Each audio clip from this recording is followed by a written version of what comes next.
Hola, muy buenas noches a todos.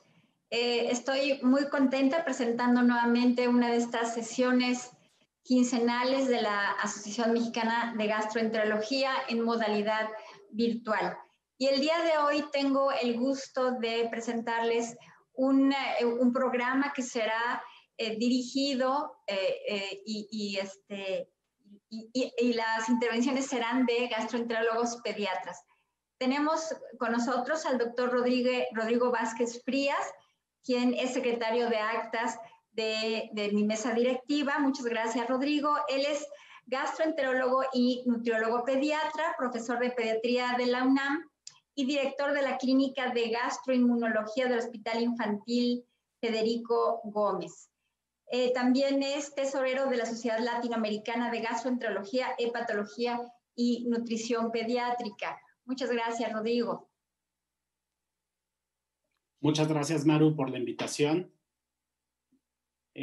Bueno, pues muchísimas gracias por estar aquí con nosotros. Hemos preparado un nuevo programa de esta serie de conferencias. Gracias a todos los que se encuentran conectados en este momento. Y vamos a hablar de cuestiones de intolerancias y alergias alimentarias, que es el tema del día a día de nosotros los gastroenterólogos pediatras. Y hemos decidido conjuntar a un grupo de verdaderos expertos en el tema, a quienes voy a presentar a continuación. Por primera parte, voy a presentar a la doctora Erika Montijo Barrios. Ella es gastroenteróloga y nutrióloga pediatra del Instituto Nacional de Pediatría, con una maestría en ciencias médicas y una maestría en nutrición. Tiene una alta especialidad en endoscopía gastrointestinal y es investigadora clínica. Además, es la Mexican Counselor por parte de la Sociedad Norteamericana de Gastroenterología, Hepatología y Nutrición Pediátrica, miembro de la AMG, quien nos estará hablando acerca de cuestiones de intolerancias alimentarias, intolerancia específicamente a la lactosa. También contaremos con la participación de la doctora Marina Orsi. Ella es jefa del Servicio de Gastroenterología, Hepatología y Trasplante Hepatointestinal del Hospital Pediátrico Italiano de Buenos Aires. Es profesora adjunto de posgrado y de la maestría de Gastroenterología y Hepatología de la Universidad del Salvador. Es profesor asociado de la Cátedra de Pediatría de la Universidad de Buenos Aires.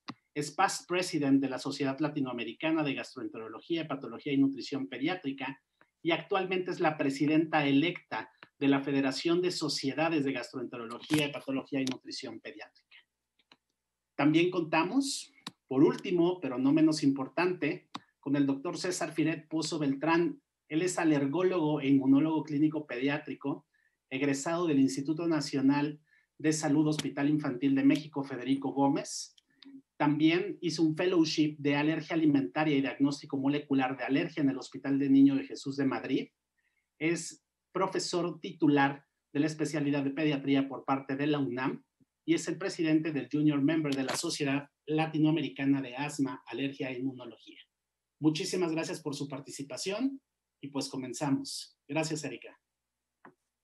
Muchas gracias Rodrigo, muchas gracias doctora Maru por la invitación a participar en este evento. Para mí es un placer, como siempre, estar en las sesiones de gastroenterología de la Asociación Mexicana de Gastroenterología.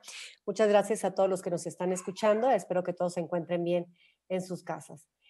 Vamos a empezar con uno de los temas que cuando Rodrigo me comentó que íbamos a trabajar esto, pues para mí la verdad es que este tipo de temas siempre me han apasionado, siempre me parece que son cosas que son tan nuevas que a veces tenemos tantas diferencias que, bueno, me comentaba Rodrigo, tienes que hacernos una diferenciación, sobre todo en las definiciones tanto de intolerancia contra lo que es la alergia alimentaria y sobre todo valorar muy bien cómo podemos hacer esta situación.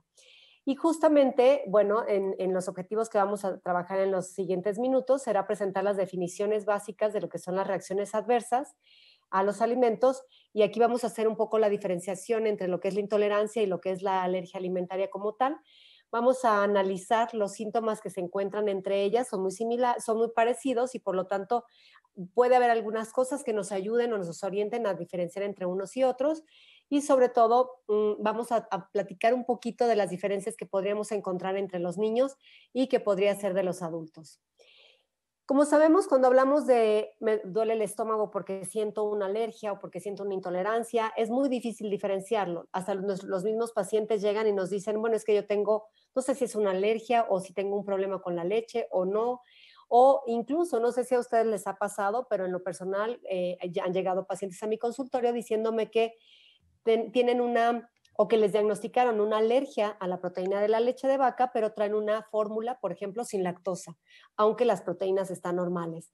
Entonces, creo que esta diferenciación, tanto para los pacientes como para nosotros como médicos, puede llegar a ser un tanto difícil, y bueno, creo que parte de esta plática es lo que nos puede llevar a esto.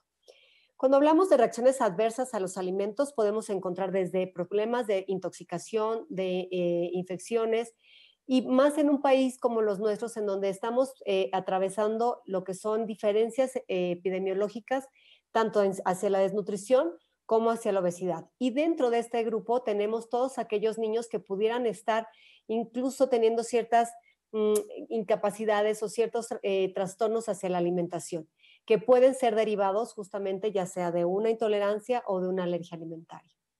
Entrando más sobre este tema, entonces sabemos que las reacciones adversas a los alimentos podemos definirlas como todas aquellas respuestas que son clínicamente anormales, es decir, que nos están dando alguna manifestación anormal y que puede atribuirse al que el paciente puede ingerir o puede estar en contacto o puede incluso inhalar algunas partículas de alimentos o de sus derivados o de algún aditivo que contengan en este sentido, y que puede estar o no relacionado con un componente inmunológico, es decir, que puede o no haber una respuesta sistémica.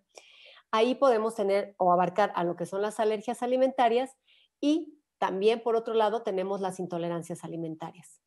Si nosotros tratamos de dividir o tratamos de entender hacia dónde va por ejemplo, una alergia contra una parte de intolerancia, vemos que una de las características más importantes es que hablando de alergia o hipersensibilidad, estamos mencionando que existe una respuesta inmunológica del cuerpo en donde de forma sistémica una proteína, que es generalmente lo que más nos puede provocar este tipo de alergias, va a entrar a lo que es el torrente sanguíneo y de esta forma va a desencadenar una respuesta sistémica. Dentro de estas respuestas tenemos varias formas de presentación. Una que es la más frecuente para adultos es aquella que está mediada por la inmunoglobulina E. Sin embargo, nosotros como pediatras y a lo que nos enfrentamos probablemente más seguido o de forma más continua, sobre todo los gastroenterólogos, es la que no es mediada por IgE, que la vemos en niños más pequeñitos, menores de 2 años principalmente. Y bueno, tenemos aquellas reacciones que son mixtas, que lo vemos en preescolares y escolares. En cuanto a las reacciones inmunológicas, podemos dividirlas en aquellas que son metabólicas, aquellas que son farmacológicas y aquellas que son tóxicas. Dentro de este grupo, la más frecuente o la que más frecuentemente conocemos, pues es la intolerancia a la lactosa, en donde hay una deficiencia de la enzima lactasa y es lo que provoca toda la sintomatología o toda la respuesta adversa a ese alimento, que puede ser la leche, que uno de sus componentes pues es la lactosa. Y así pues entendemos que la intolerancia alimentaria es una respuesta clínica a un alimento en donde no existe un mecanismo inmunológico, es decir, toda la respuesta se queda prácticamente en la luz intestinal. Y entonces sí puede haber componentes genéticos o epigenéticos que nos puedan predisponer o que nos puedan llevar justamente a este tipo de reacciones. Cuando hablamos diferente a una hipersensibilidad alimentaria, ahí sí ya hablamos de una respuesta inmunológica y es lo que conocemos más hacia una alergia. Y obviamente estas alergias a los alimentos puede ser específicamente a uno, como les decía, entre más pequeñitos encontramos que el alimento más alergénico pues puede ser la leche, que esto lo vamos a ver en las siguientes pláticas. Y algo que es muy importante y me gustaría resaltarlo en este momento para poder entrar ya de lleno a lo que sería la intolerancia, pues es que cuando nosotros hablamos de si la respuesta alérgica está mediada por IgE o por no IgE, la sintomatología va a ser básicamente diferente. Si nosotros hablamos de una sintomatología más hacia lo que es IgE, vemos que es una respuesta más aguda, más rápida, más exagerada, es una anafilaxia, por ejemplo. Si nos vamos a las no IgE, podemos ver que puede ser mucho más una enterocolitis, puede ser más una proctitis, incluso sangrados de tubo digestivo bajo. Es decir, son reacciones más tardías y que pueden ser más hacia el tipo celular, que nos va a dar manifestaciones no tan agudas, no tan rápidas, ni tan exageradas. Fíjense que aquí, cuando antes, si yo hablo de intolerancia a los alimentos, estábamos diciendo que se quedaba en lo que era la luz intestinal, pero esto es una intolerancia. Pero curiosamente la palabra tolerancia nos habla básicamente de una respuesta inmunológica.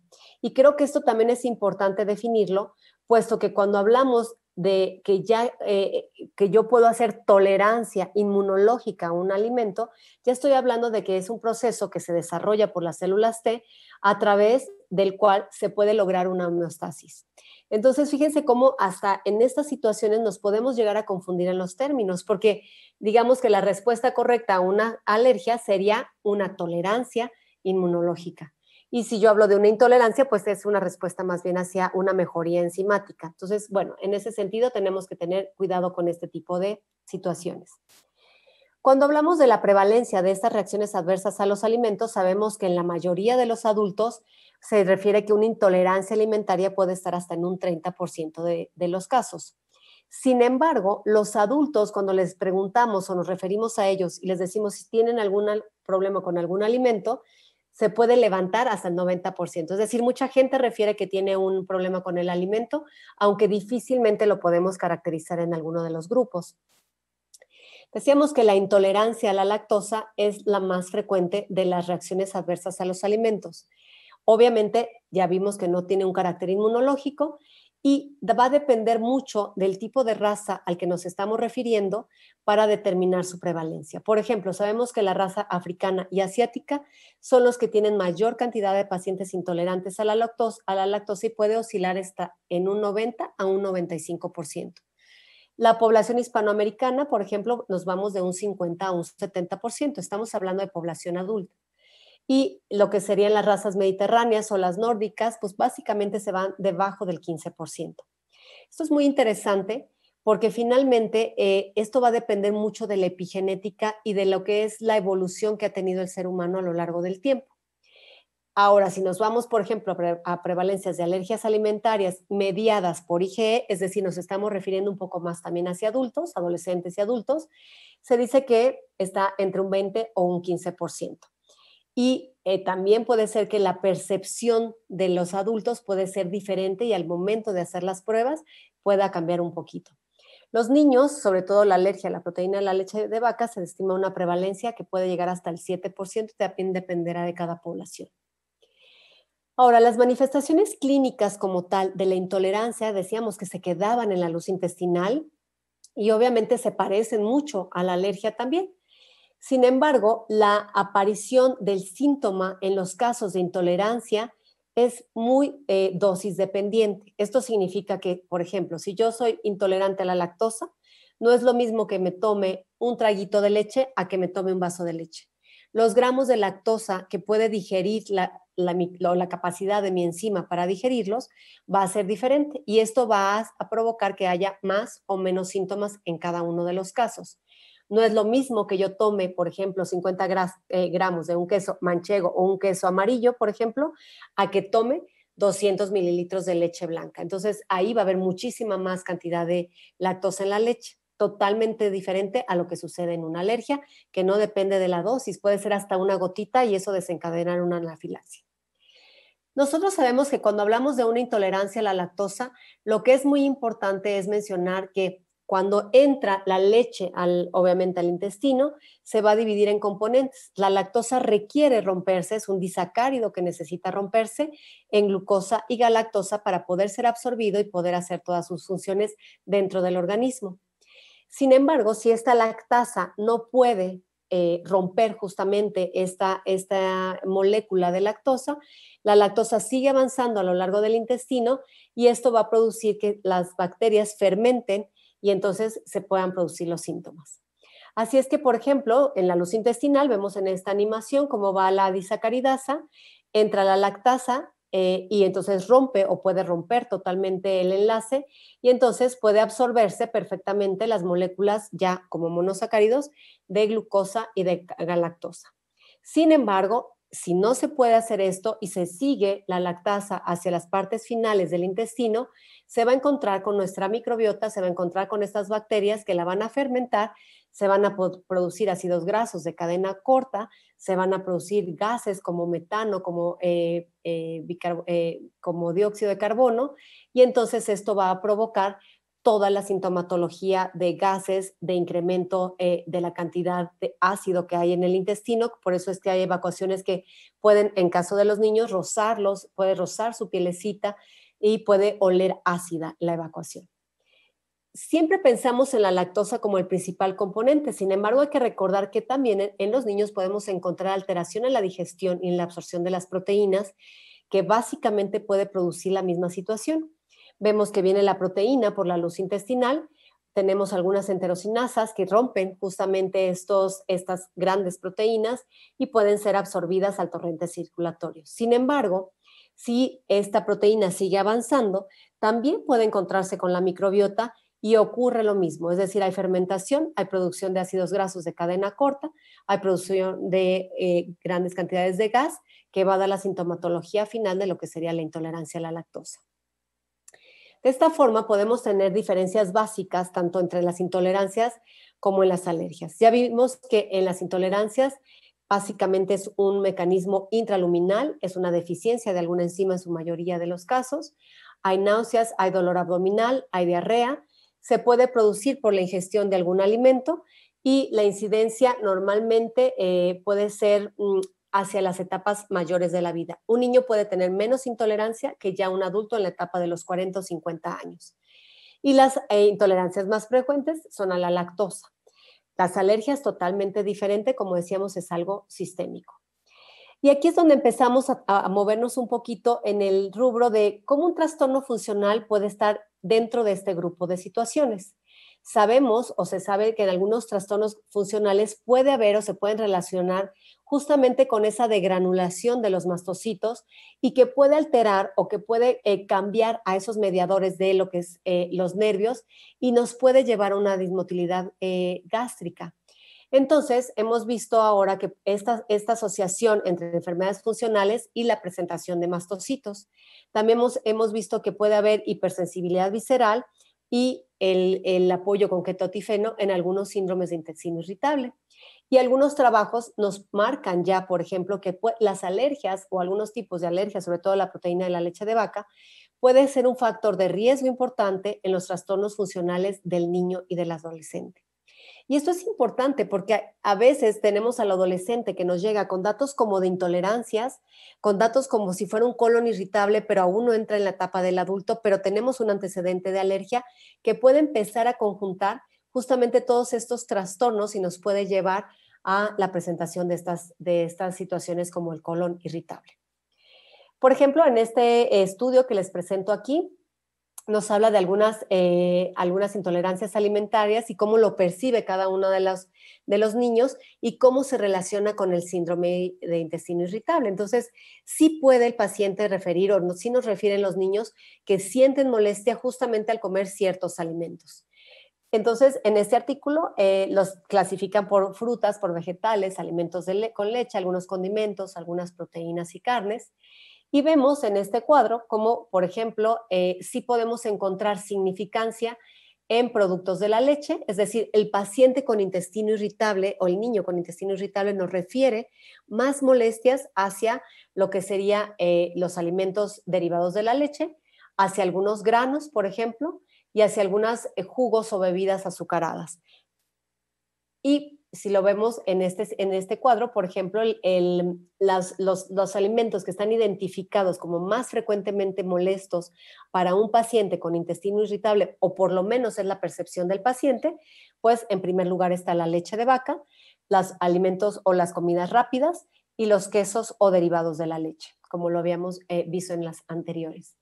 En esta gráfica podemos observar que las intolerancias alimentarias, de acuerdo a la percepción nuevamente del paciente, si el paciente, por ejemplo, no tiene ninguna, es más frecuente en los pacientes que estamos viendo en las barras en línea gris claro.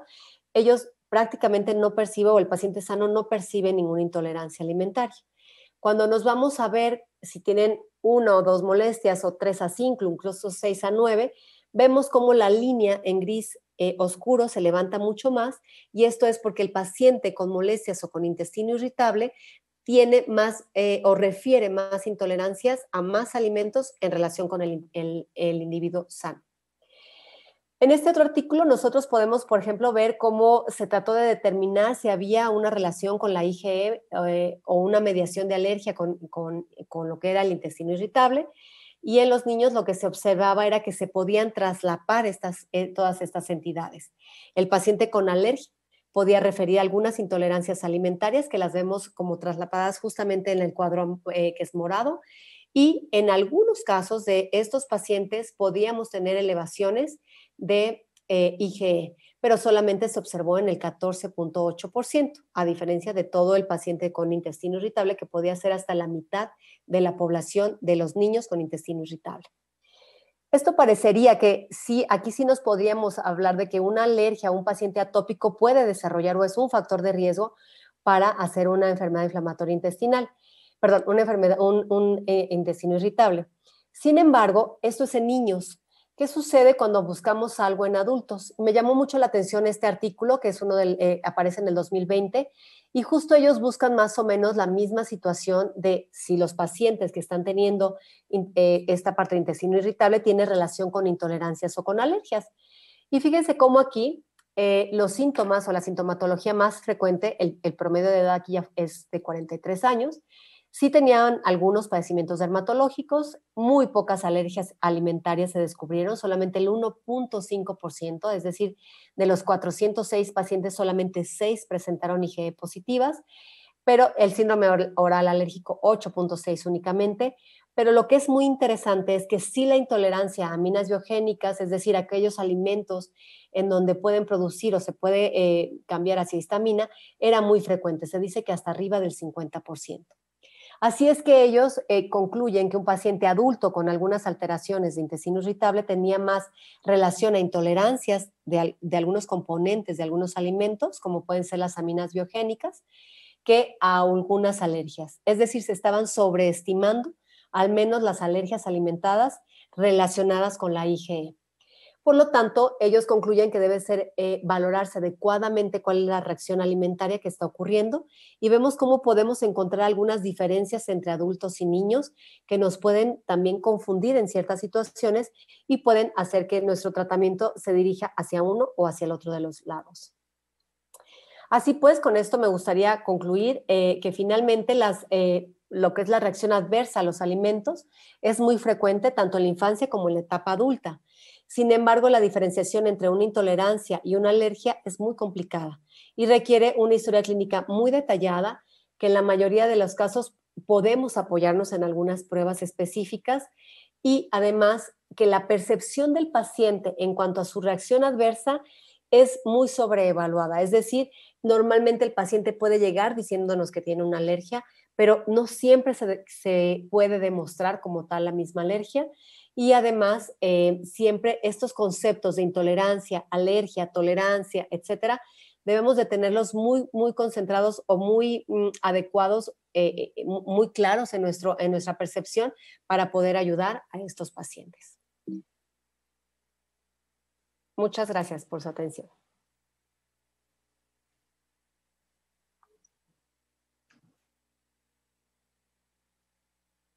Muy bien, ahora continuamos con nuestro siguiente ponente.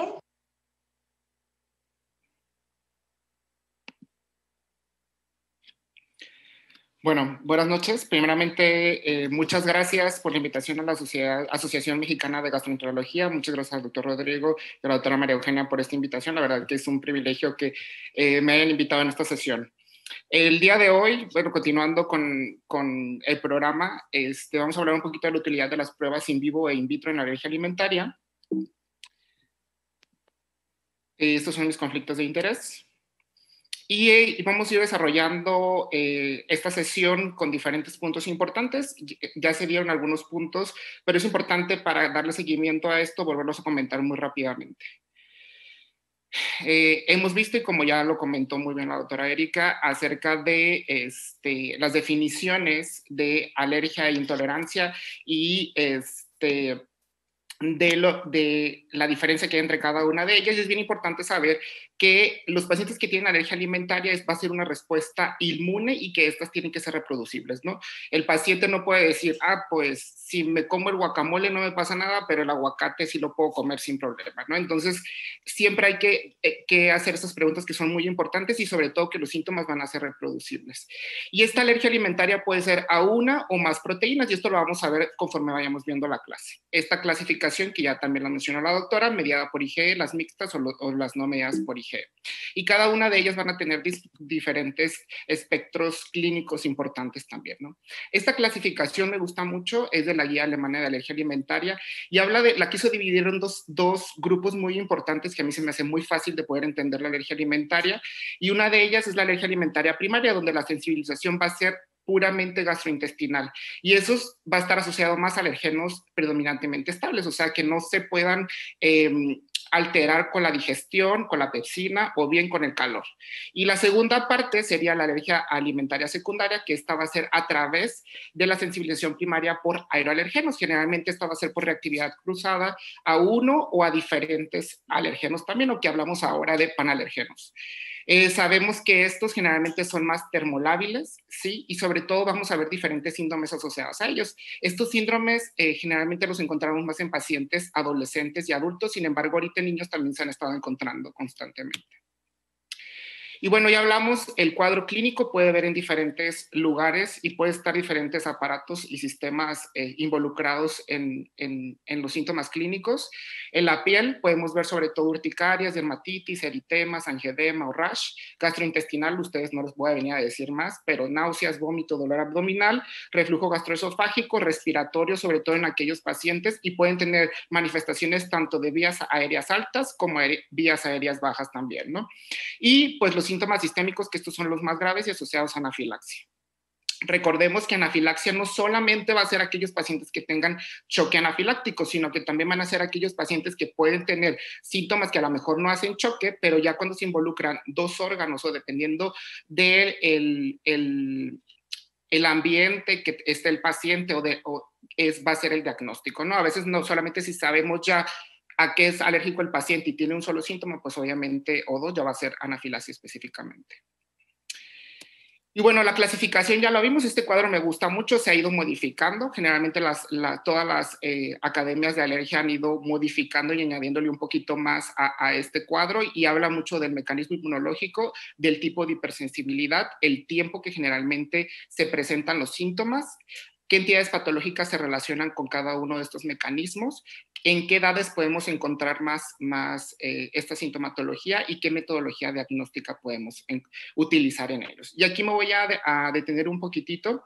Entre ellas, las medidas por IgE, la historia clínica siempre va a ser muy importante y estar preguntando al paciente específicamente bien los síntomas, aunque a veces es muy difícil, sobre todo aquellas anafilaxias inducidas por ejercicio, por ejemplo, asociadas ya sea a soya o a trigo. Las pruebas cutáneas, IgEs específicas, estas IgEs específicas se hacen en sangre y pueden ser hacia un extracto total o hacia un alergeno molecular, que ahorita lo vamos a ver, ¿no? Y las pruebas de provocación dependiendo los síntomas del paciente también, ¿no? No vamos a hacer una prueba de provocación en un paciente que tenga anafilaxia.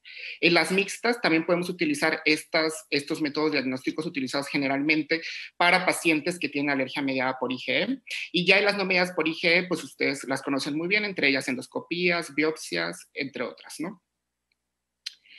Y bueno, este es un algoritmo que nosotros más o menos hemos ido realizando con el tiempo y que hemos hecho un conjunto de todas las guías que tenemos en la actualidad. Y vamos a tener aquellos pacientes que tengan sospecha de alergia alimentaria con síntomas compatibles.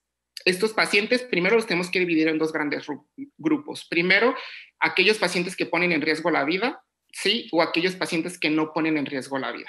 En aquellos pacientes que ponen en riesgo la vida hay que enviar directamente con el especialista para que se haga el diagnóstico, y en aquellos que no ponen en riesgo la vida, pues en primer nivel o en segundo nivel podrían dejar una dieta de eliminación y reintroducción, o bien si estamos en un pediatra o un internista podría mandar a hacer un Fadiatop, que es un pool de IgEs de diferentes alergenos a extractos totales, donde te puede decir si algún paciente de ellos puede tener algún tipo de alergias, ¿no? En aquellos que no tengamos síntomas compatibles con la alergia alimentaria, hay que buscar algún diagnóstico diferencial y enviar con el especialista. Y bueno, Ya que llega con el especialista, ¿qué es lo que podemos hacer? Primero, son pruebas cutáneas, que es con los extractos que se van a sacar de cada uno de los alimentos, se hace una prueba en piel, donde se da un pinchazo, ¿sí? Y si el milímetro mide más de 3 milímetros, pues va a ser positivo. Algo que se llama prick to prick, donde se pincha el alergeno natural y se pincha la piel, y si hace una roncha a los 15 minutos, más de 3 milímetros, es positivo también. Y como ya hablamos, podemos mandar a hacer IGs específicas que pueden ser extracto total. Cuando hablamos de extracto total, estamos hablando de mandar a hacer leche, por ejemplo, y cuando hablamos de molecular, es cuando mandamos a hacer alfa, beta o caseínas. Entonces, conforme a estos 3 tipos de pruebas diagnósticas, pues si son positivas, inmediatamente vamos a hacer una dieta de eliminación, obviamente si se asocia con los síntomas clínicos, y enviarlo con el nutriólogo pediatra, sobre todo en la edad pediátrica y en el adulto también, pero es muy importante la edad pediátrica, sobre todo porque a veces hacen dietas de eliminación muy extensa y sin haber abordado bien al paciente, ¿no? Entonces siempre, aunque sea un alimento, hay que enviarlo con el nutriólogo pediatra. Por otra parte, si estas pruebas cutáneas son negativas, hay que hacer una prueba de provocación, que es el gol estándar para el diagnóstico. Si esta es positiva, pues entonces hacemos la dieta de eliminación y lo enviamos con el nutriólogo pediatra. Y si esta es negativa, hay que iniciar el diagnóstico diferencial. Por otra parte, por aquellos pacientes que tengan síntomas no mediados por IgE o mixtos, es muy importante también que podamos enviarlos con un panel, con los especialistas, entre ellos el gastroenterólogo, para que haga otros procedimientos diagnósticos que ustedes conocen, entre ellos endoscopía, biopsia, también pueden hacer pruebas de provocación. Y ahorita se ha estado un poquito hay algunos artículos que están a favor, otros en contra de los parches atópicos, pero no vamos a entrar al tema específicamente. Y bueno, cuando hablamos de alergia mediada por IgE, es bien importante saber qué métodos de diagnóstico tenemos. Y ya hablamos que el cuadro clínico es importante. Tenemos los estudios in vitro, que son en sangre, es determinación de IgE. La IgE total no sirve para diagnóstico de alergia. Lo único que nos va a servir es para poder ver el escenario cuando ya mandemos a hacer una IgE específica o una IgE de diagnóstico molecular o por componentes, saber, dependiendo del porcentaje que tenga por la cantidad de IgE total que tenga, si es positivo o es negativo, y ahorita lo vamos a ver en una gráfica. Los estudios in vitro, entre ellas las pruebas cutáneas que ya hablamos ahorita, y el prick to prick. Tenemos las dietas de eliminación y de reintroducción, que sería otra opción. Y bien, siempre es bien importante solicitar el diario de síntomas y ver esta dieta de eliminación, explicándole todo el proceso de las dietas de eliminación. Y por último, los retos, ¿no? Tenemos retos orales abiertos, simples ciegos, dobles ciegos, placebos controlados. Los retos siempre van a ser, y ya sabemos, el gold estándar del diagnóstico.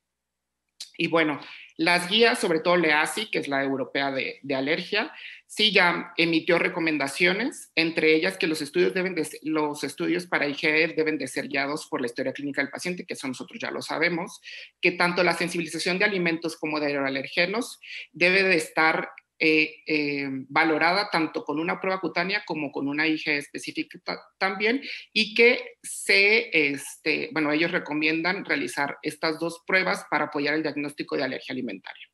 Y nos emiten este cuadro súper fácil de entender, que sería historia clínica del paciente, síntomas probables más un diario de síntomas, pruebas cutáneas más diagnóstico in vitro, que sería IgE específica más la prueba cutánea con el extracto comercial o los alimentos naturales, que ya hablamos que es prick to prick. Y al final, el reto de alimentos, ¿no? Dependiendo si cumple o no cumple con los criterios para realizar un reto alimentario o una provocación. Y este artículo me gusta mucho a mí porque habla muy sencillamente de los métodos diagnósticos, y entre ellos podemos ver la primera, la prueba cutánea, que va a medir la IgE específica en los mastocitos que están en la piel, que es muy sensible y muy específica. La IgE total, los extractos totales, y el extracto molecular y purificado, que ahorita vamos a hablar de ellos. Otro que actualmente también se está utilizando es la activación de basófilos. Y por último, la IgG4. La IgG4 no se utiliza para diagnóstico, solamente se utiliza para monitoreo en aquellos pacientes que tienen alergia, y se ha asociado que, la IgG solamente nos va a ayudar a saber que el paciente ya tuvo contacto, ¿no? Pero también nos ayuda muchas veces a poder valorar tolerancia a futuro. Para poder hacer el diagnóstico in vitro tenemos 2 plataformas, unas que se llaman singleplex, que se puede mandar a hacer un solo alimento, ¿sí? Que es mandar a hacer leche, que es un extracto total, o mandar a hacer la alfa, la beta y la caseína, que son extractos moleculares. Y tenemos 2 métodos, uno que es ImmunoCAP y otro que es Imulite. Para alimentos se recomienda más lo que es ImmunoCAP, es donde tenemos las tablas de valores de referencia y es donde tenemos los valores predictivos positivos y negativos. Generalmente si iniciamos el diagnóstico con ImmunoCAP, no debemos y vamos a darle seguimiento al paciente cada año o cada 6 meses, dependiendo del tipo de enfermedad que tenga el paciente. Se tiene que hacer con el mismo método, no podemos estar comparando ImmunoCAP con Imulite. Y en la actualidad, todos estos están aquí en México, se pueden hacer, y también en la actualidad tenemos las plataformas que se llaman Multiplex, que son plataformas que tienen el ISAC tiene más de 112 alergenos, el Alex tiene más de 250 alergenos y el Euroline, ¿no? Estos valoran diferentes y múltiples alergenos. Estos son diagnósticos de tercer nivel, este es de segundo y tercer nivel. Y ahorita vamos a hablar específicamente de esto. Pero aquí lo que me gusta esta diapositiva porque les quiero poner en contexto que tenemos en la actualidad, tanto en niños como adultos, diferentes métodos diagnósticos para poder valorar en aquellos pacientes que tengan alergia mediada por IgE o alergia mixta. Ahora, es bien importante que entendamos que no porque un paciente tenga una prueba in vivo o in vitro negativa quiere decir que no tiene la enfermedad. Ahí sería muy importante hacer una provocación para poder saber si el paciente tiene el diagnóstico o no, porque hay una pequeña cantidad de pacientes que pueden tener negativas las pruebas. Y bueno, este cuadro es una revisión sistemática de diferentes metaanálisis. Fueron 24 estudios en los cuales se vieron la sensibilidad y especificidad tanto para las parches como las pruebas cutáneas y las IgEs específicas. Viene la sensibilidad y la especificidad de los principales alimentos que nosotros conocemos: leche, huevo, trigo, soya y cacahuate. Generalmente, como los parches, la verdad es que es bien difícil hacerlos porque no se han podido comparar los estudios, porque cada hospital hace diferente las pruebas de parche. Entonces, no se han podido comparar para ver qué tan específicos o sensibles son. Sin embargo, sí se ha visto que tiene un poquito en aquellos pacientes que tienen dermatitis atópica, por ejemplo, o en los que tienen síntomas mixtos, más que en los tardíos puros específicamente. Sin embargo, en algunos alimentos sí ha funcionado. La verdad es que esta evidencia es limitada y débil, sobre todo para parches y sobre todo por el tipo de estudios que se compararon, pero sí se sabe que las pruebas cutáneas y las IgEs específicas son muy sensibles y específicas para el diagnóstico y obviamente necesitan expertos para su interpretación. Y bueno, esto era lo que les hablaba de la IgE total. La IgE total sí nos ayuda específicamente porque nosotros podemos tener espectros en pacientes, por ejemplo, pacientes que tienen dermatitis atópica, tanto niños o adultos, o a lo mejor otros tipos de pacientes que tienen IgEs de 2,000, de 90,000, he tenido pacientes yo. Y estos pacientes, si les haces una prueba in vitro de IgE específica a múltiples alergenos alimentarios, te van a salir todos positivos. Y esto no quiere decir que a todo sea alérgico. Entonces hay que sacar esta proporción de IgE específica con IgE total y dependiendo de la proporción que es el porcentaje, vamos a saber si realmente es positivo el paciente y no positivo para poder realizar una dieta de eliminación en estos pacientes. Y esta gráfica está muy sencilla. Hay pacientes que van a tener niveles de IgE total bajos también, entonces es importante sacar el porcentaje para ver si este paciente realmente es alérgico.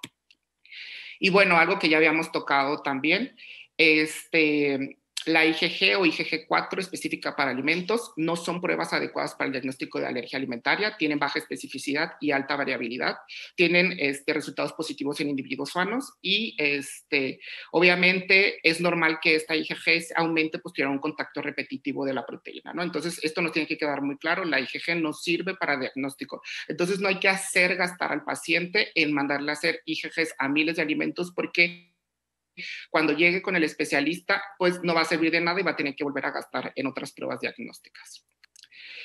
Y bueno, para hablar del diagnóstico molecular, lo que sirve es que vamos a ver alergenos que son purificados y recombinantes. Este diagnóstico molecular nos va a otorgar mayor precisión, va a resolver fenómenos de reactividad cruzada y nos va a ayudar a distinguir marcadores de riesgo, que esto nos va a poder ayudar a dar consejo al familiar. Y bueno, este es el ejemplo y a mí se me hace como muy bonito. Tenemos una fuente alergénica, en este caso que es el cacahuate. Cuando nosotros hacemos una IgE específica cacahuate o hacemos una prueba cutánea, generalmente hacemos a un componente alergénico, que es el cacahuate, que es el extracto total, lo probamos en piel, o una IgE específica a cacahuate, y vienen todas las proteínas que va a tener el cacahuate, que unas de ellas van a tener componentes específicos, que estos van a ser de diagnóstico, alergia de cacahuate, y componentes de reactividad cruzada, que esto quiere decir que te puede dar una prueba cutánea positiva o una IgE específica a cacahuate total positivo, pero no necesariamente quiere decir que esté causando una alergia alimentaria. Entonces, puedo tener yo una prueba cutánea positiva a cacahuate, y si yo tengo ARA2 positivo, este es un paciente, sobre todo ARA-H1, H2 y H3, es un paciente que si está positivo, es un paciente que tiene 95% de riesgo a que realmente sea alérgico al cacahuate, y sobre todo que tiene mayor riesgo a hacer anafilaxia. Este paciente hay que darle una dieta de restricción inmediatamente. Pero, por ejemplo, hay otros alérgenos como el ARA-H8, por ejemplo, que es un PR10, que generalmente se asocia un poquito, es un alergeno débil, que sí puede permitir la ingesta de cacahuate, pero generalmente en los pacientes los síntomas que más ocasiona son síntomas leves, sobre todo de alergia oral, prurito oral, o bien un poquito, sobre todo dolor abdominal y distensión abdominal en algunos pacientes. Entonces hay que conocer muy bien estos panalergenos, profilina, PR10, LTPs y las proteínas de reserva, porque dependiendo a cuál esté sensibilizado el paciente, es el tipo de recomendación que le vamos a hacer al paciente. Si yo tengo proteínas de reserva o una LTP, cuidado, que es una proteína transportadora de lípidos, cuidado, el paciente tiene alto riesgo de hacer anafilaxia. Si tiene una PR10 o una profilina, generalmente tiene síntomas leves y son de bajo riesgo y pueden ocasionar solamente síntomas de alergia oral. Y bueno, esta es una imagen que les quise poner. Es un paciente con sospecha de anafilaxia, acude al servicio. ¿Y qué voy a hacer yo? Por ejemplo, hemos tenido pacientes nosotros que tienen anafilaxia inducida por ejercicio, entre ellos los que son sensibilizados a omega-5 gliadina o al TRIA19, que es al trigo. Son aquellos pacientes que consumen algo de trigo, hacen ejercicio y durante el ejercicio o que estén jugando, corriendo algo, tienen anafilaxia, ¿no? A veces estos pacientes son muy difíciles de poder identificar. Hay otro que se ha asociado también a anafilaxia, que es el TRIA14, que es una LTP, y el TRIA2 es una profilina. Estos generalmente causan solamente síndrome de alergia oral. Tenemos los alergenos específicos del huevo también, los de la leche, que nosotros ya sabemos cuáles son, y cuáles son los de reactividad cruzada, que es el BOS-D6, que generalmente se asocia con reactividad cruzada, alergia a la carne también, que es un porcentaje muy pequeño. BOS-D4, BOS-D5 y BOS-D8 sabemos que son la alfa-lactoalbumina, la beta-lactoglobulina, y BOS-D8 es la caseína, que es de alto riesgo generalmente porque se asocia más a síntomas graves, ¿no? Y tenemos también la soya. La soya es bien importante también porque la soya también puede causar síntomas de anafilaxia, sobre todo si yo estoy sensibilizado a alguna de estas proteínas porque son proteínas de reserva. Entonces, siempre a los pacientes hay que valorar muy bien a qué está sensibilizado para poder hacer una mejor recomendación y ver qué más va a seguir con el paciente y si lo voy a enfrentar o no a una provocación.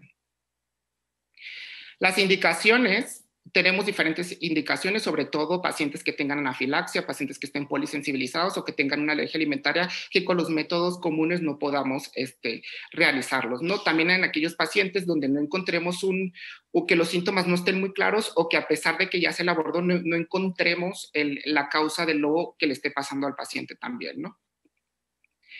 Y bueno, de esas plataformas multiplex encontramos también esta que se llama AISA, que son 112 alergenos o proteínas alergénicas. Es un diagnóstico de tercer nivel porque ve puro diagnóstico molecular. Aquí vienen diferentes alimentos, entre ellos trigo, huevo, leche y todos, pero en sus alergenos moleculares, ¿sí? Tenemos el ALEX, que estos son más de 200 alergenos, tiene diagnóstico de segundo y tercer nivel. Estos van a tener IgEs específicas a extractos totales y van a tener también IgEs específicas de diagnóstico molecular, ¿no? Y sobre todo también tiene un inhibidor de CCD. El inhibidor de CCD, general, todos los alimentos tienen algo que se llama reactividad cruzada de carbohidratos, que estos no se asocian con síntomas clínicos y al hacer una prueba cutánea o una IgE total, una IgE a extracto total del alimento te puede dar positividad sin que realmente sea un alergeno específico que nos esté ocasionando alergia. Entonces es muy importante poder identificar y conocer estos alergenos.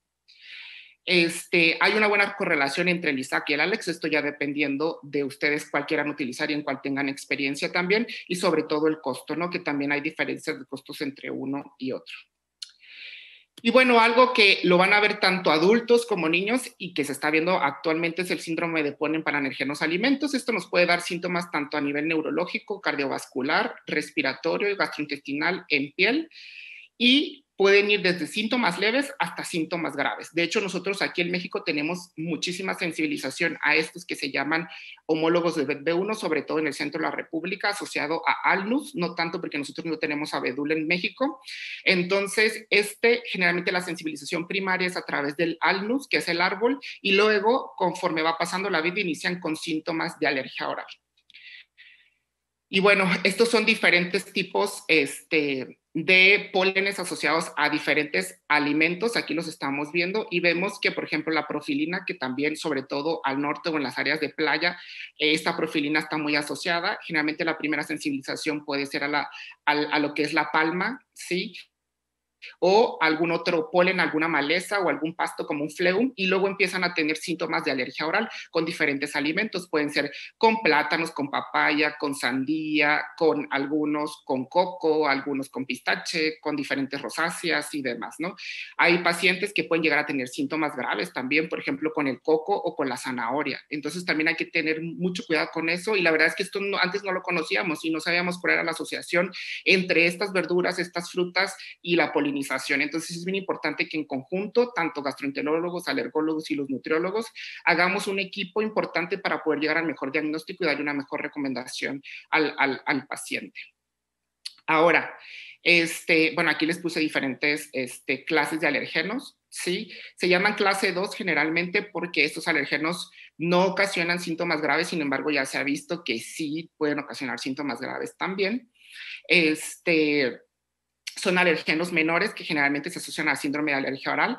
Generalmente son más con curvitáceas, con naranja, con plátano, con tomate. Aquí hay diferentes estudios actualmente donde se han visto que la profilina tiene asociación con diferentes.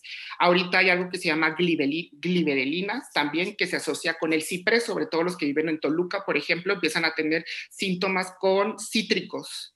Y generalmente es asociado a que su sensibilización primaria va a ser con este árbol ciprés y luego empiezan con este síndrome de alergia oral, sobre todo en adultos, ¿no? Entonces los adultos, los gastroenterólogos que ven pacientes adultos que tengan síntomas de alergia oral, puede estar asociado a esto, y sobre todo si tienen rinitis alérgica, asma, otra cosa, ojo, hay que tener cuidado con esto, ¿no?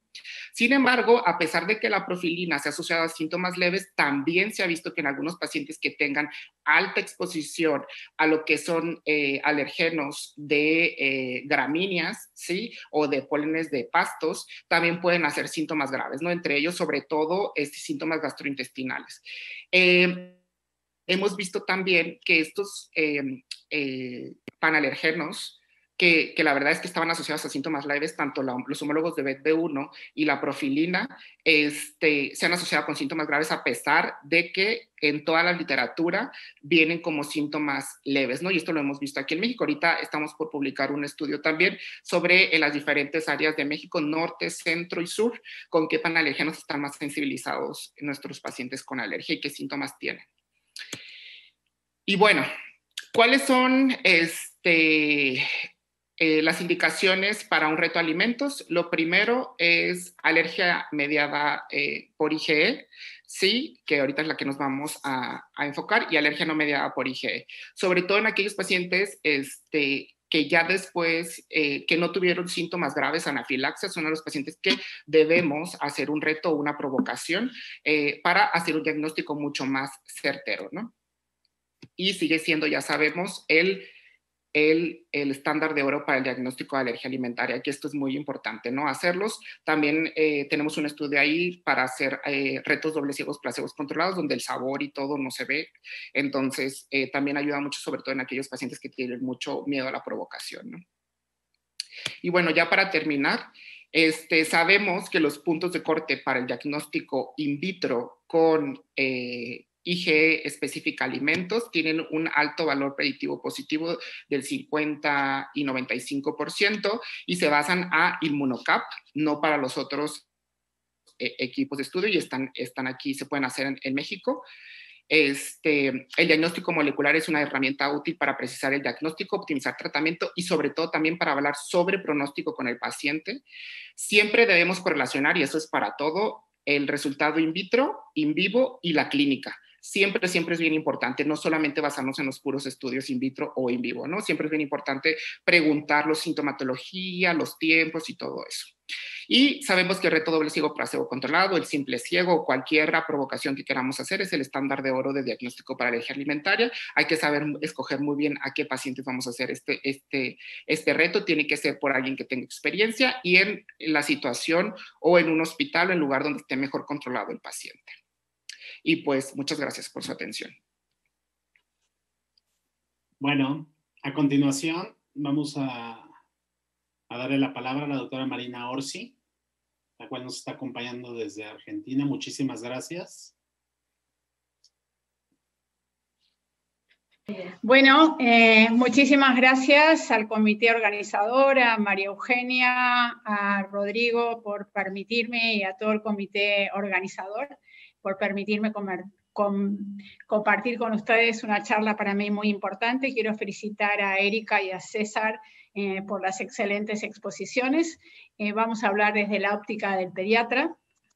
Los objetivos, como ven, en una abuela de pájaro, vamos a hablar del conocimiento respecto al proceso diagnóstico, el manejo clínicas y las alternativas terapéuticas del lactante en niño con alergias alimentarias, especialmente los que tienen proteína de leche de vaca, y por supuesto analizar las opciones nutricionales disponibles que le permitan un óptimo crecimiento en las distintas etapas del desarrollo, el rol de los bióticos y el impacto al COVID. Todos sabemos que particularmente vamos a enfocarnos que en los últimos 10 años particularmente las alergias han aumentado. Esto impacta a las distintas etnias y a todas las edades. El conocimiento y la bibliografía se han incrementado de una manera exponencial. La pregunta que siempre hacemos es cuál es la fórmula, en qué caso, qué debemos comprar cuando tenemos que hacer una dieta de exclusión. Las familias, según sus creencias, sus hábitos y las redes, hoy en día son los que toman las decisiones y muchas veces ya vienen al consultorio con una idea preformada de lo que le pasa a su hijo o de si tiene o no tiene alergia. Con el COVID todos nos hemos visto involucrados en el teletrabajo, nuevo desafío, y por cierto vamos a hablar algo del COVID y qué pasa con las alergias. Así como decimos que efectivamente han aumentado las alergias, sabemos que la epidemiología de la alergia, el trabajo que hicieron los europeos, alrededor del 1%, pero si nosotros considerábamos cuál es la prevalencia desde el punto de vista del autorreporte, llegamos al 17.3%. Nosotros en nuestro país hicimos un trabajo de prevalencia de alergia a la proteína de leche de vaca en niños y lo que vimos que del 2004 al 2014 podíamos pasar del 0,4% al 1,2%. Es decir, que incluso cuando antes nos parecía que había muy poquititos, en 10 años la diferencia es realmente muy importante. Luego hicimos un trabajo de incidencia dentro de nuestro hospital y lo que vimos haciendo de manera muy adecuada el diagnóstico, teniendo en cuenta la prueba del desafío y también, digamos, las pruebas como ya describieron, la incidencia acumulada de alergia a la proteína de leche de vaca, como está ya reportado en otros centros, resultó del 1%. Esto fue preocupados con un poco el proceso diagnóstico que nosotros veíamos que se estaban realizando. En el 2009 publicamos en nuestro país nuestra propuesta de guía para el manejo de los niños con alergia a la proteína de leche de vaca. Y acá viene, tanto la doctora Erika como César han explicado muy bien, digamos, pero me parece que es muy importante que todos nos grabemos la importancia del aspecto clínico. Cuando sospechamos una alergia alimentaria, En este caso me parece importante hacer la consideración cuando estamos hablando de alergia a través de la leche humana, que tengan en cuenta que si nosotros sospechamos que es una alergia a través de la leche humana, debemos quitar, por ejemplo, los lácteos 2 a 4 semanas, o lácteos y huevo, lo que nosotros pensemos que serían los causantes de esto, y luego reintroducirlos para de esta manera no tener a una madre que está lactando con una exclusión más allá de lo necesario, y si esto no ocurre, descartar nuestra presunción. En Latinoamérica se han hecho muy valiosos esfuerzos en hacer consensos, hacer guías, y me parecía que era importante que supieran realmente de los esfuerzos de estas guías propias, donde han participado representantes de los distintos países de la región. Y me parece que hay que felicitar y recordar esto.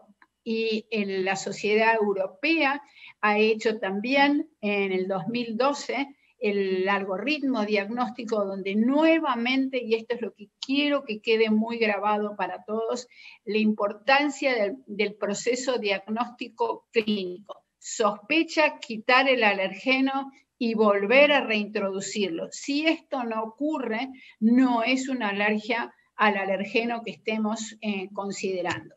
Y esto es muy importante. Asimismo, la Organización Mundial de Alergia ha hecho un excelente trabajo con el DRACMA, donde hace muy claro hincapié de cómo es el proceso diagnóstico y todo lo que han explicado de alguna manera Erika, haciendo las diferencias, y el doctor César, para que lo tengan en cuenta. Esto lo han explicado muy bien, y entonces recuerden que el diagnóstico de los procesos que tienen que ver con lo IgE es lo que es de alguna manera más fácil de reconocer, y la presentación clínica de las alergias alimentarias tiene el inconveniente que los síntomas de alguna manera son bastante inespecíficos o comunes a muchos otros cuadros clínicos, como puede ser vómitos, náusea, distensión o dolor abdominal, cólicos, un gran desafío que muchas veces vuelve locos a los padres y lleva a muchas confusiones, irritabilidad del lactante, diarrea con sangre, con moco y sangre, sangre sola en las deposiciones, compromiso desde el punto de vista del crecimiento. Y también sepamos que muchas veces las alergias alimentarias se dan en niños o en lactantes con otros compromisos desde el punto de vista atópicos, ya sea dermatológicos, respiratorios, y esto nos tiene que llevar a pensar más en esta condición. Desde luego que esta presentación clínica tan aparatosa es la que es más fácil de reconocer, y como digo yo, la tía, el primo, el vecino la va a reconocer. Y esa es la que de alguna manera también le tenemos que tener más respeto, porque es la que los puede llevar a situaciones de mayor riesgo. ¿Cómo son las mediadas por IgE? Tienen una brusca aparición, se reproducen, tienen síntomas característicos, se da con alimentos típicos también, y como ya dijeron, los test son positivos. En cambio, de alguna manera para el pediatra, las colitis alérgicas son las que muchas veces nos generan más dudas, porque tenemos dudas si en realidad puede ser por una reacción más por una infección, si pueden ser otras enfermedades. Lo cierto es que las deposiciones con moco y sangre pueden darse por cuadros infecciosos, por una enfermedad inflamatoria. Es decir, lo cierto es que es la sospecha diagnóstica y el proceso diagnóstico que decimos de desafío, es decir, retirar el alergeno y volver a reintroducirlo, lo que nos va a orientar en el diagnóstico. Hay la patología eosinofílica, es la que hoy en día ha aparecido en el escenario muy fuertemente. Tengamos en cuenta que incluso el lactante pequeño, cuando tiene rechazo del alimento, cuando se atraganta, cuando llora y se niega a comer, puede tener esta forma extrema de enfermedad alérgica. O sea, en el niño mayor se va a expresar como disfagia o con mala evolución del crecimiento. Tal es así que nosotros en el 2011 publicamos un trabajo de otra entidad que tiene importancia, que afecta mucho, compromete mucho al niño o al adolescente, que es la gastroenteropatía eosinofílica. También tiene la peculiaridad que los síntomas son muy inespecíficos, dolor abdominal, mala evolución de peso, diarrea, y que si nosotros no sospechamos en esta patología, difícilmente la vamos a reconocer. Esto, los 8 alergenos más importantes. ¿Por qué es importante reconocerlos? Porque cuando nosotros tenemos que hacer dietas de exclusión, particularmente en las patologías como la esofagitis eosinofílica o en la gastroenteropatía eosinofílica, probablemente si los test no nos orientan a cuál es el alergeno desencadenante, probablemente elijamos empezar con 4 alergenos para no impactar excesivamente a nuestro niño. Esto es un esquema, yo creo que es muy importante que tengamos en cuenta las mediadas, las no mediadas, la patología eosinofílica. Hay un cuadro que me parece que es muy importante que el pediatra tenga en cuenta, que es el CEIPA, que es ese cuadro que muchas veces nos pone en riesgo al paciente, que muchas veces se confunde por su cuadro clínico con un cuadro de sepsis, y los pacientes van y vienen y en realidad demora bastante, y que en este cuadro tan aparatoso, tan riesgoso, sepan que hay un alergeno que uno nunca podría sospechar, por ejemplo el arroz. Obviamente que la leche de vaca es uno de los alergenos que tiene distintas formas de presentación, pero recuerden esto que les digo que se llama el CEIPA. La Sociedad Española de Pediatría, junto con la Sociedad Gastroenterológica, han hecho estas nuevas guías que me parecen realmente muy completas, y es aquí donde describen muy bien esta entidad, que me parece que para el pediatra, pero también para el gastroenterólogo, tenerlo en cuenta es muy importante. La pregunta es, para estos pobres padres, ¿es esto que le pasa a mi chiquito? ¿Por qué se produce? ¿Y cómo lo tengo? ¿Cuándo se va a resolver? Esa es una de las grandes preguntas cuando el médico, el pediatra, el gastroenterólogo, el alergólogo hace un diagnóstico. La gran pregunta es, ¿cuándo se va a resolver? ¿Cuándo se va a curar? ¿Se va a curar? ¿No se va a curar? Bueno, en el caso del CEIPA, sepamos que muchas veces este cuadro clínico puede resolverse o puede tener recaídas frecuentes y tornarse de alguna manera en algo crónico recidivante, y es una amenaza por lo agudo que puede ser el cuadro. El otro gran tema en la alergia es cómo es esto de hacer una dieta de exclusión. ¿Cuáles son las consideraciones que tenemos que tener cuando elegimos una fórmula hipoalergénica? Para ello tenemos que saber que una fórmula hipoalergénica es aquella que el 90% de los niños no manifiesta síntomas clínicos en los estudios, como ya dijeron, doble ciego controlados. Entonces, ¿qué fórmulas podemos elegir? Desde luego que no tiene que ser proteína intacta, ni tampoco lo que muchas veces ha sucedido a las parcialmente hidrolizadas. ¿Cuáles tenemos que usar? Las extensamente hidrolizadas, y en las formas más graves, las fórmulas de aminoácidos libres. Estas son las únicas 2 opciones que tenemos que tener en cuenta en alergia alimentaria. Entonces, ¿cómo las tenemos que elegir? Como decíamos, primariamente es las fórmulas extensamente hidrolizadas. Las fórmulas de aminoácidos deben ser indicadas solo en aquellos niños que continúan reaccionando con las fórmulas extensamente hidrolizadas.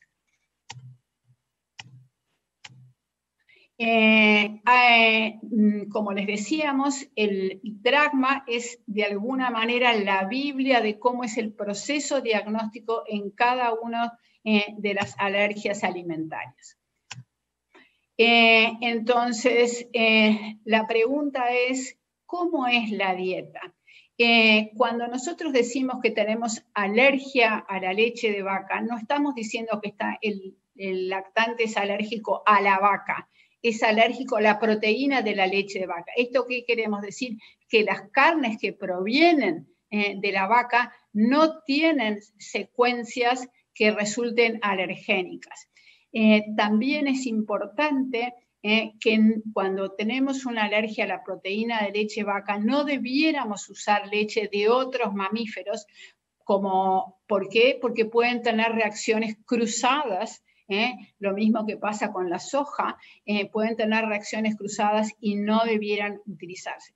Tampoco hay que usar bebidas vegetales. Y esto es muy importante, que muchas veces se producen errores en este sentido. Una de las grandes preguntas, porque nosotros, y como decíamos, la gran pregunta es cuándo se resuelve esta alergia alimentaria, es si se puede hacer algo para que se desarrolle tolerancia o para que acelerar el mecanismo de tolerancia.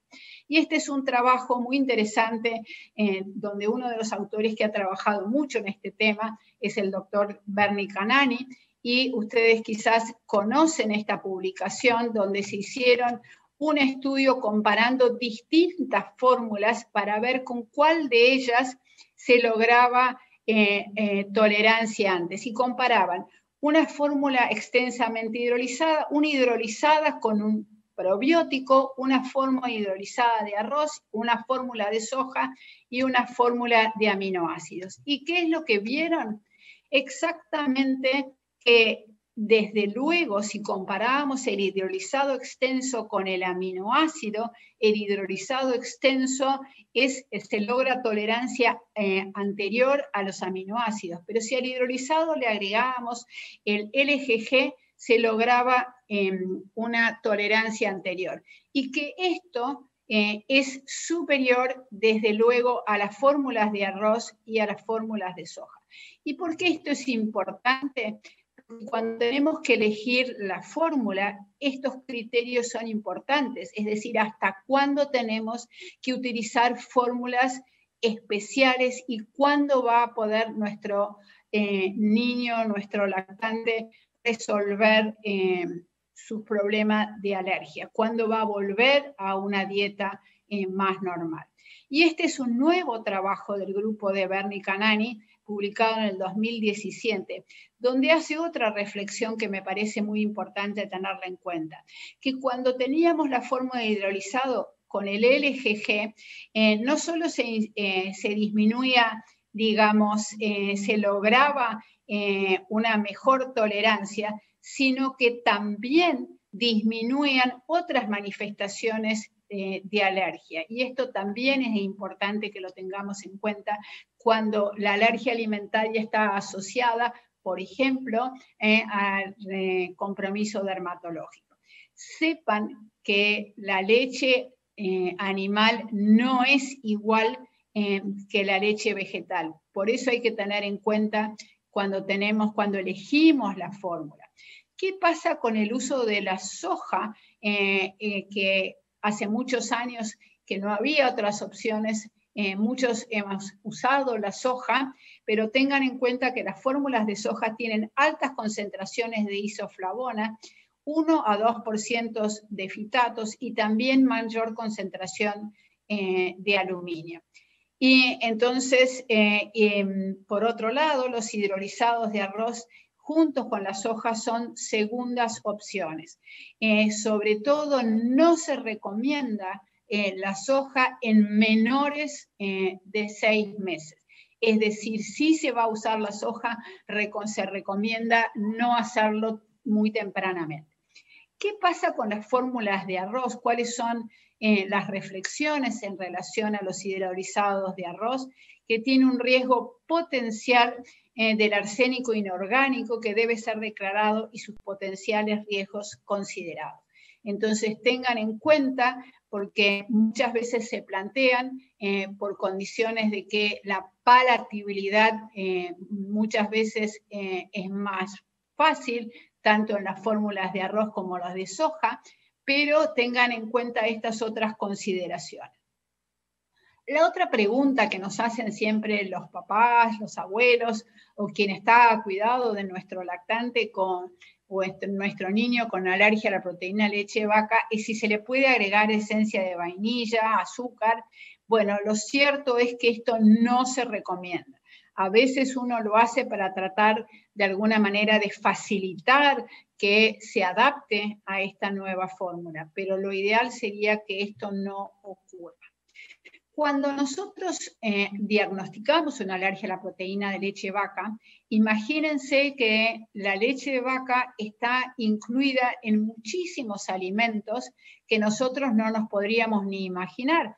Es decir, desde el pan de forma, desde cosas que uno ni se puede imaginar, tienen caseína, y entonces uno les tiene que orientar a los padres a cómo fijarse en el rotulado, qué es lo que tienen que leer para saber si ese producto es apto o no es apto para su lactante o para su niño. Y entonces le tenemos que decir que si dice lactoalbúmina, fosfato de lactoalbúmina, si dice caseína, caseinato de calcio, es decir, cuáles son, y fíjense que Erika habló de la lactosa. Si dice lactosa, quiere decir, la lactosa viene con la proteína, es decir, que seguramente algo de proteína hay. Y muchas veces en el caramelo, la crema, que se usan aditivos para dar sabor, también puede venir proteína de leche de vaca. El otro desafío que tenemos cuando damos una dieta de exclusión es que junto con nuestra exclusión no se vayan vitaminas y minerales muy importantes en la dieta de un lactante o un niño que está en edad de crecimiento. ¿Qué tenemos que tener en cuenta? Muy importante, el calcio, la vitamina A, la vitamina D, la riboflavina, el ácido pantoténico, el fósforo, la cantidad de proteínas y no menos importante, las calorías. Entonces, esto es un desafío que tenemos que tener en cuenta. Y el calcio en la dieta es sumamente importante. Y esto tenemos que recordarlo también en esta costumbre que hemos adquirido de quitarle los lácteos a la madre porque quizás el bebito llora mucho, está irritable y entonces antes nunca pensábamos que había alergia, ahora estamos sobrediagnosticando, muchas veces alergias alimentarias. ¿Y qué hacemos? A la mamá le sacamos 1 semana, 2 semanas y nos olvidamos de hacerle el desafío. Y muchas veces vienen a la consulta y yo les pregunto, ¿le indicaron calcio?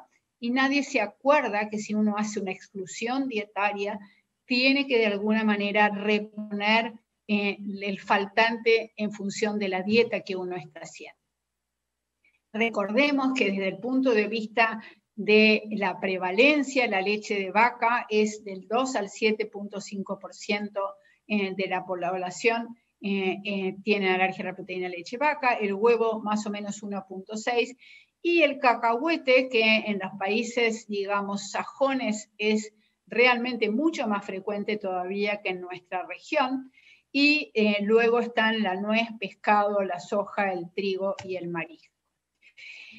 Otra gran pregunta es si la introducción de la alimentación complementaria representa una ventana de oportunidad en términos de inducir tolerancia o disminuir el riesgo de desarrollar alguna de las alergias alimentarias. Y se ha empezado a discutir o analizar si realmente hay alguna estrategia en relación a la introducción de las papillas, a cuáles podrían tener alguna función en relación a inducir o a mejorar la capacidad nuestra de no desarrollar alergias alimentarias. Y en esto les estoy mostrando cuál es la mirada de las sociedades. Algunas promueven la introducción entre el 4.º al 6.º mes y en cambio otras de los 6 a 8 meses, y también depende de cuál es el alimento, cuál sería el momento indicado. Y entonces, en relación a el huevo, a la leche, cuál sería el momento, y en algunos ítems, como el caso del maíz, en el maní hay algunas sociedades que no han opinado, porque probablemente tampoco les impacta demasiado. Esto me parece que es muy importante y es abierto probablemente a la discusión desde el punto de vista de la sociedad latinoamericana.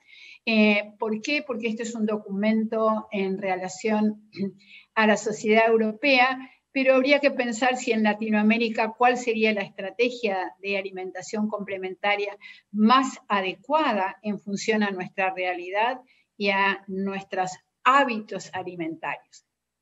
Entonces, básicamente, ustedes saben que la introducción del gluten y que ha habido interesantes trabajos para ver si la introducción temprana del gluten podía disminuir la aparición de enfermedad celíaca, y en realidad lo que se vio es que es la genética la que más impacta en la aparición o no de enfermedad celíaca. De todas maneras, la idea es que se podría introducir desde el 4.º mes en este sentido.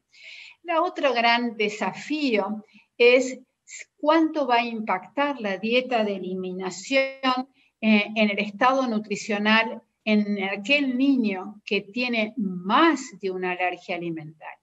Y esto es muy importante porque así como ciertas alergias alimentarias, sobre todo las no mediadas por IgE, tienen un curso de evolución más corta y muchas veces alrededor del año de edad esto está superado. No es así en las formas mixtas y en las mediadas por IgE, pero hay algunos pacientes que tienen alergias múltiples y que realmente, y además, por ejemplo, en el caso, como decíamos, de la patología eosinofílica, hay algunos que tienen que hacer dietas de exclusión prolongadas, lo cual realmente impacta mucho en el niño y también en la responsabilidad nuestra como cuidadores en el asesoramiento para que no aparezcan déficits. Y en esto, la duración de la dieta de restricción no debiera impactar en el crecimiento ni en el estado nutricional en aquellos chicos con alergias, pues la dieta debe ser adecuadamente suplementada. Y para esto, ¿qué debe haber? Un apoyo muy cercano del equipo médico junto con la nutricionista para poder orientar en función de las posibilidades, en función de los hábitos, en función de los gustos de nuestro niño. ¿Qué es lo que pasa? Es que la familia se tiene que involucrar en cocinar, en que este niño, en que este lactante no padezca su exclusión dietaria y que, por último, logre su crecimiento según su potencial genético. Entonces, la pregunta es, ¿cuál es el tiempo de esta exclusión? Normalmente, las fórmulas, como decíamos, cuando hacemos diagnóstico de alergia a la proteína de leche de vaca, normalmente vamos a tener que hacer una exclusión durante por lo menos 6 meses de tratamiento, y normalmente esto va a llevar hasta los 9 a 12 meses de edad. En cambio, cuando la alergia a la proteína de leche de vaca es mediada por IgE, la fórmula normalmente la tendrá que recibir por más tiempo, a veces hasta el 1 año y medio, 2 o 3 años. Entonces, siempre cuando esto se empieza a hacer largo, empieza la familia, el niño, a preguntar cuándo puedo comer. Entonces, como decíamos, la manera de hacer diagnóstico y saber que hemos logrado superar esa alergia y ha logrado tener tolerancia es cuando no va a tener síntomas al reintroducir el alergeno en cuestión. Entonces, sepan otro concepto importante, porque muchas veces cuando una mamá tuvo un hijo con una alergia alimentaria, cuando queda embarazada nuevamente dice, ¿puedo hacer algo para que no le vuelva a tener alergia mi siguiente hijo? El uso de hidrolizado no previene la alergia a la proteína de leche de vaca. Sí ha sido demostrado por este estudio, que es el estudio Gini, que es de utilidad en el caso de disminuir o prevenir la presencia de eczema atópico. Esto es un estudio Cochrane que justamente marca esto, que el hecho de hacer una dieta de exclusión de lácteos no tiene ningún efecto positivo en la aparición en ese hijo de una alergia alimentaria. Entonces, que no debemos hacer una exclusión ni durante el embarazo, ni tampoco durante la lactancia, porque no es una estrategia eficaz y puede causar deficiencias nutricionales tanto para la madre y el feto. Sobre todo si se presenta alergia a la leche y además, como puede pasar, al huevo. Entonces, 2 alimentos difíciles de reemplazar y que se encuentran en muchísimos alimentos industrializados. Entonces, no eliminar ni durante el embarazo ni durante la lactancia y que el beneficio que podemos tener es por el eczema atópico. Entonces, ¿cuál es el pronóstico? Dijimos que el 50%, particularmente de las formas no mediadas por IgE, van a resolver su alergia al año de edad, más del 75% a los 3 años y más del 90% sucederá a los 9. No se crean que a esta hora, y vamos a volver al principio de la charla, pero me parecía muy interesante este trabajo que salió publicado en el 2018 del Comité Nacional de Alergia de la Argentina, donde me parece que marcaron muy bien no solo, digamos, las formas clínicas, sino el concepto de pronóstico. ¿Y qué es el pronóstico? Que depende del fenotipo evolutivo. Que existen dos fenotipos, uno transitorio y uno persistente. ¿Y cuál es el fenotipo transitorio?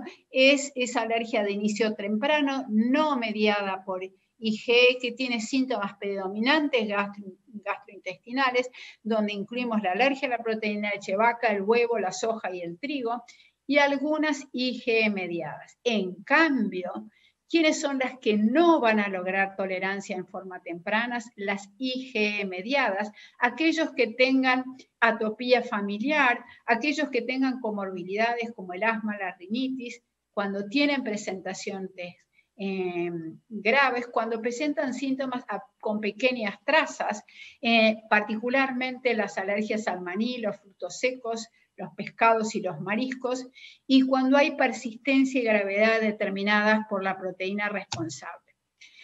Y también para ir avanzando en lo que es el conocimiento, nosotros hemos hecho una reciente publicación sobre el ecosistema intestinal en la infancia y el rol de los bióticos, que me parece que es ahí donde tenemos que hacer foco, en la microbiota y cuál es el rol de los bióticos en la prevención, en la tolerancia y en resolución de las alergias alimentarias.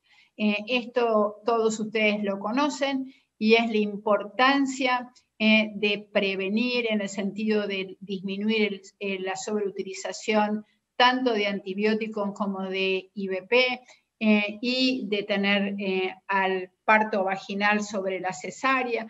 Es decir, hay una serie de mecanismos para cuidar nuestra microbiota.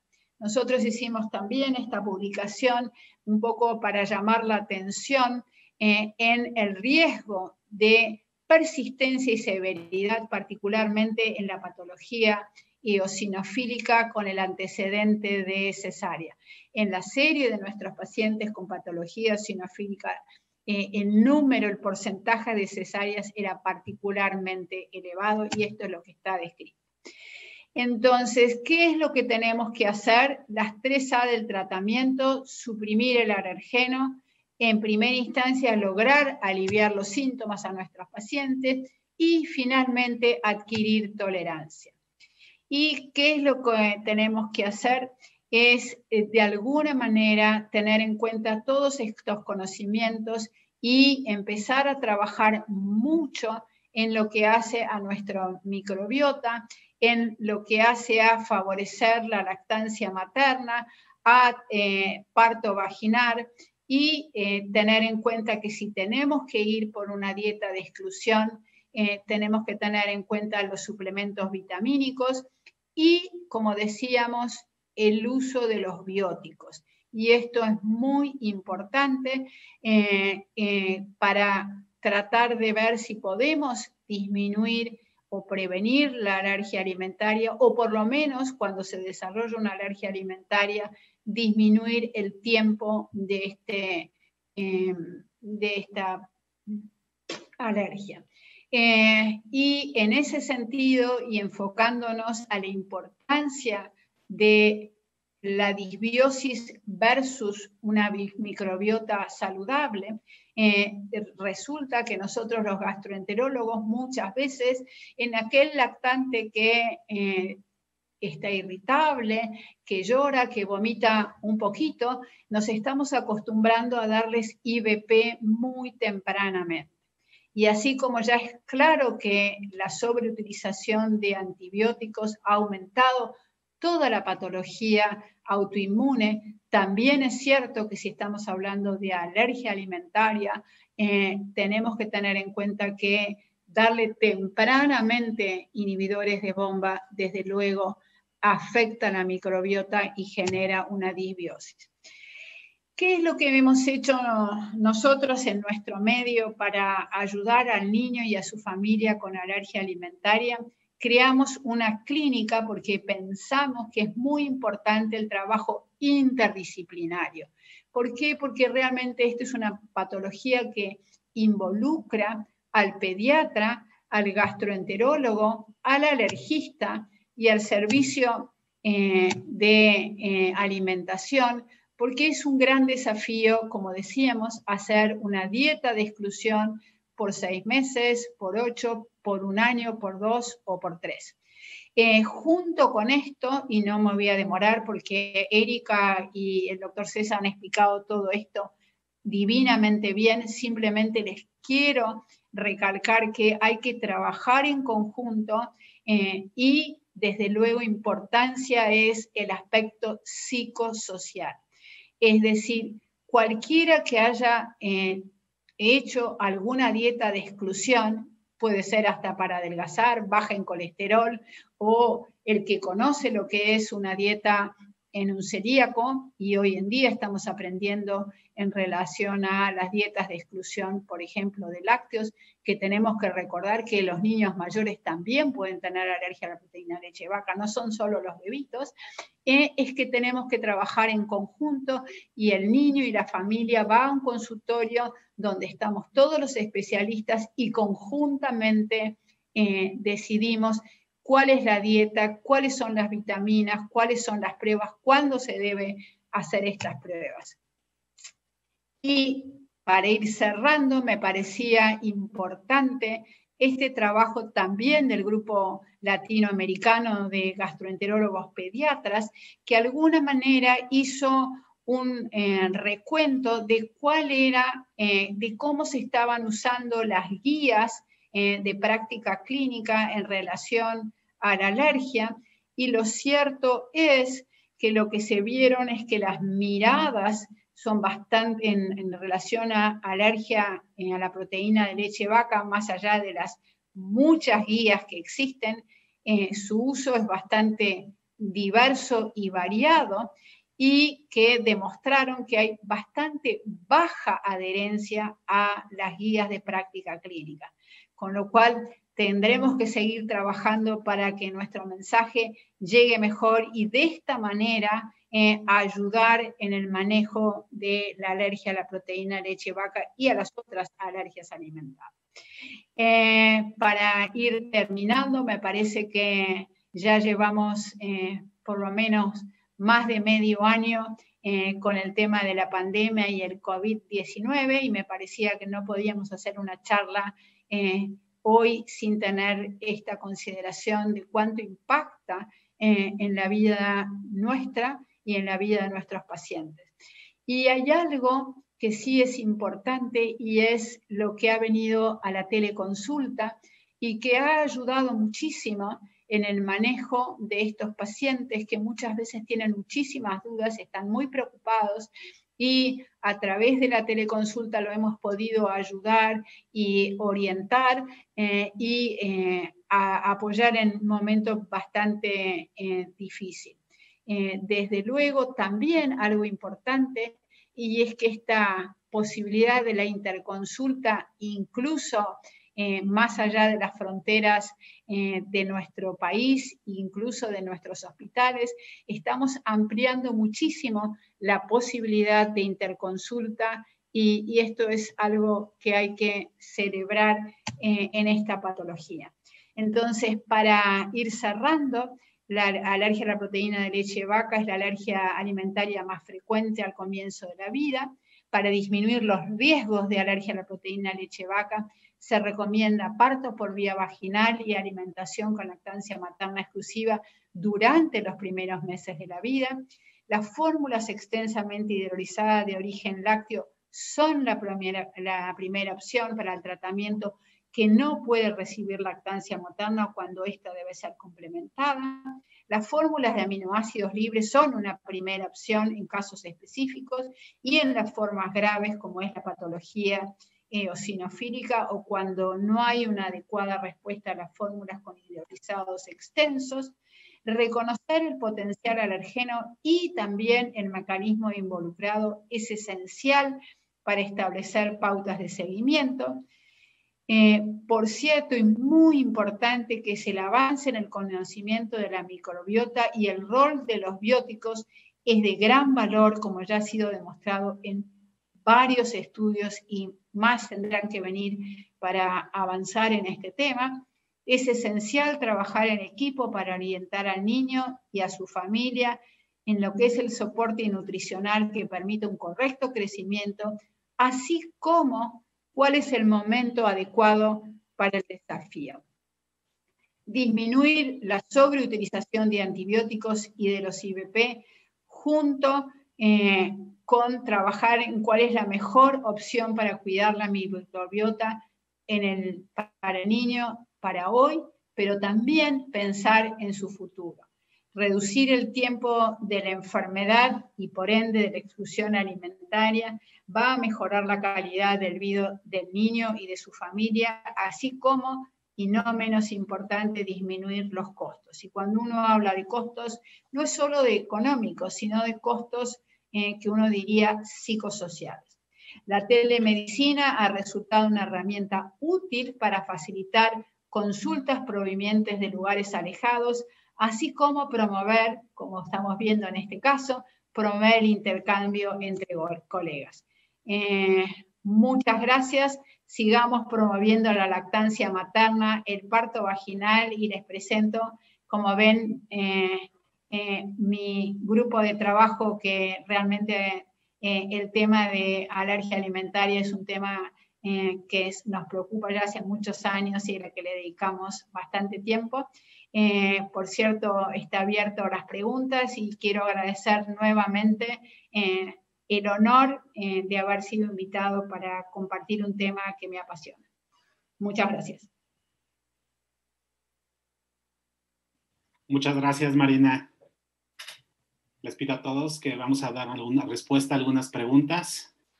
Maru, muchísimas gracias nuevamente por la invitación. Hay que agradecerte a ti. Es la presidenta de la Asociación Mexicana de Gastroenterología.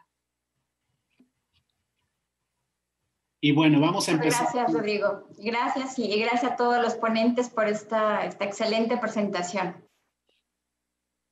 Unas preguntas rápidas. Cualquiera la puede responder, pero bueno, preguntan... Hay más de 50 preguntas, a ver cómo le vas a hacer, Rodrigo. No, van a ser rápidas, respuestas rápidas y concretas para que les demos respuesta. Aquí Herbert Pérez de Yucatán nos pregunta, ¿la intolerancia a la lactosa puede ser modificable con la dieta o es un factor que es poco modificable según la edad?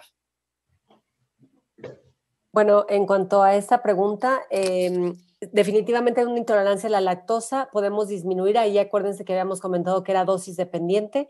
Si nosotros quitamos o disminuimos la cantidad de lactosa que comemos, pues definitivamente va a mejorar la sintomatología.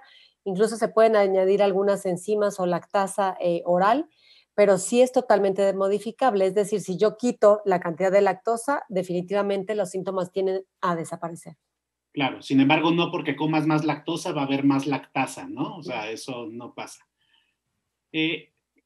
Marina, Erika, o inclusive Firet, ¿el estreñimiento puede ser considerado como síntoma de intolerancia o alergia alimentaria en lactantes alimentados al seno materno? Es una interesante pregunta. En realidad, uno la podría considerar el estreñimiento más vinculado a la proteína de leche de vaca.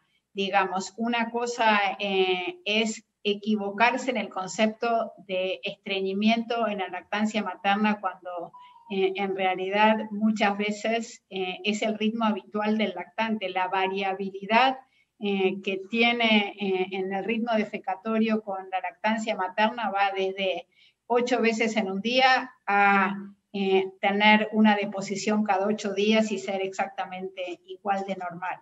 Pero sí me parece rescatar la pregunta en relación a que el estreñimiento sí puede estar vinculado a una alergia alimentaria. Gracias. Firet, hiciste un comentario acerca de la relación de IgE total, perdón, específica con la total. Las guías que no utilizamos habitualmente los gastroenterólogos nos dicen claramente que no debemos tomar eso y obviamente ahorita pues votaste, ¿no? Hay más de 10 preguntas con eso. ¿Qué comentario puedes hacer respecto a esto y cuánto sería el porcentaje normal y anormal de proporción de IgE específica a IgE total? Ya, esto es bien importante y no se conocía. De hecho, son artículos que han estado saliendo en los últimos 2, 3 años acerca de la proporción. Y generalmente también los alergólogos con anticipación es una pregunta muy interesante y que en otras áreas, hasta con los alergólogos, ha votado bastante. Un paciente que tiene alergia no necesariamente tiene que tener una IgE elevada. Por eso habíamos dicho que un paciente con alergia puede tener una IgE normal y no porque esté normal quiere decir que no es alérgico. Eso es lo primero que nos tiene que quedar claro. Lo segundo, una IgE total solamente mide la IgE que hay circulante en la sangre. Y la IgE específica va a medir parte de esa IgE que anda circulante específicamente. Entonces, hay pacientes, dependiendo del espectro clínico, que pueden tener IgEs muy elevadas. Por ejemplo, que hablamos de una dermatitis atópica que puede tener hasta 90,000. He tenido pacientes con muy altas. Y si tú le haces una IgE específica a algún alimento o alguna IgE molecular, te van a salir todas positivas. Y esto es por la cantidad de IgE que vas a tener. Por eso a veces hay paneles que hacen que está todo positivo y es cuando te haces bolas y empiezan esas dietas de eliminación extensas sin poder llegar a un diagnóstico adecuado. Entonces, concluyendo, el porcentaje es mayor al 3% de la IgE total específica. Todavía no está validado al 100% porque pues es algo nuevo, pero se está manejando mayor al 3%, pero aquí se tiene que ver porque hay pacientes que van a tener IgEs bajitas y hay que ver el porcentaje que tiene, o IgEs muy altas también, y conforme a eso sacas los alimentos sospechosos que puedas, para poder hacer estas dietas de eliminación o ver qué otros estudios vas a mandar a hacer, ¿no? Acuérdense que estamos hablando de sensibilización, todo esto, y hay que asociarlo a la clínica para que se pueda hacer diagnóstico, ¿no? Y si se requiere, pues obviamente un reto. Gracias. Nos están preguntando también a qué edad más o menos aparece la intolerancia a la lactosa, que sabemos que es una entidad que en los primeros años de vida no es tan frecuente, o sea, debe ser de los últimos diagnósticos en considerar, pero más o menos como a qué edad empezaría.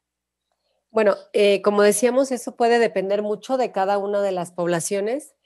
Y definitivamente, por ejemplo, si nosotros tenemos poblaciones como las orientales, puede ser que desde los 2 años haya ya empezado o empieza a disminuir la capacidad de la lactasa para degradar la lactosa.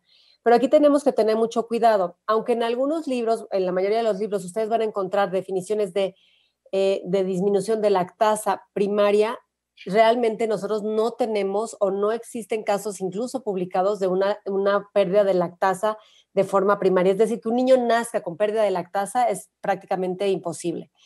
Sin embargo, ahí entraría lo que es la lactasa o la pérdida de lactasa de forma secundaria. A lo mejor un niño con diarrea, que fue importante, una de las diarreas que teníamos antes por rotavirus, podían tener de forma pasajera y secundaria intolerancias a la lactosa, pero son muy rápidas y normalmente no requieren tratamiento.